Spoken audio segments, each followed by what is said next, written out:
Hey there, how's it going, everybody? So today I'm going to show you how to build customer onboarding in Salesforce and how to develop a process and reporting around this critical part of the customer journey.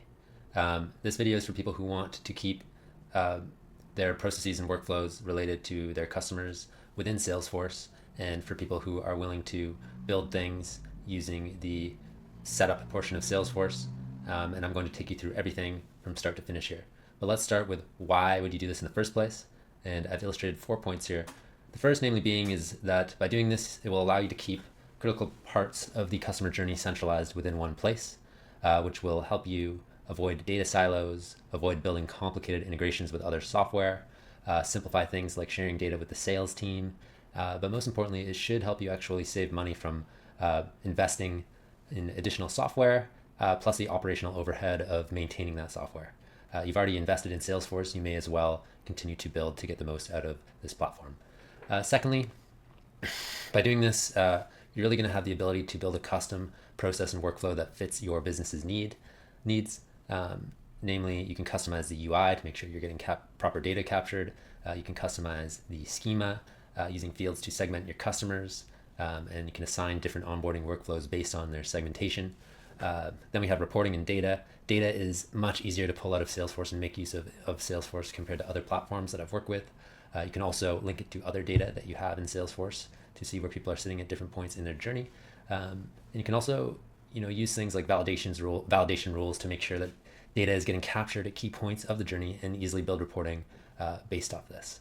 And then lastly, we have automation. So Salesforce has a very robust automation system called Salesforce Flows, and there's lots of things you can do. For example, you can automate an onboarding project creation after sales closes a deal. You can have it only do that for certain segments of customers, so on and so forth. You can also do things like automatically send a survey once someone completes customer onboarding. There's all sorts of automation reasons to use Salesforce. So these are the main advantages. Let's get into what we're going to focus on for this series. So I just wanted to highlight here key things that onboarding actually cares about. So if you're onboarding or integrating a customer with your software, you're going to care about a few things. Firstly is data being generated by the sales team, namely what is upcoming? Who is sales about to close? Do they have a lot of people in the final stages of their pipeline? If so, you need to know this so you can appropriately manage your resources so that your team doesn't get overwhelmed. And then namely for each individual deal, you want to capture things like sales handoff data. What are the customer's goals? What is their segmentation? Is there anything unique or specific that they want within that you capture within the discovery portion of sales that you should note and pass this off to onboarding team? Then we obviously have the onboarding specific metrics, understanding where each customer sits within the onboarding funnel. How long does onboarding take? How many people have onboarding has the onboarding team onboarded in a particular period of time? Those are certain things that the onboarding team is going to care about, just to get an understanding of where their customers are sitting and how many people are actually going through their funnel. You can use this to justify things like headcount increase, so on and so forth. And lastly, we have customer success. So this namely happens after onboarding. It's going to be important to see how well people are adopting the product and when things like renewal are coming up. Now, those aren't as important as, say, things that are coming through the top of funnel, but still important for the onboarding team to understand. Now, let's get into what we're actually going to build in this series. So I've broken it into 4 things here. So the first is identify metrics. So this is more behind the why are we doing this? What is important for sales to track during the handoff so that onboarding gets their key pieces of information? What does onboarding want to track? And both of those are going to feed into the next stage, which is schema design. What objects are we going to create and what fields are we going to use to make sure that we're capturing that data?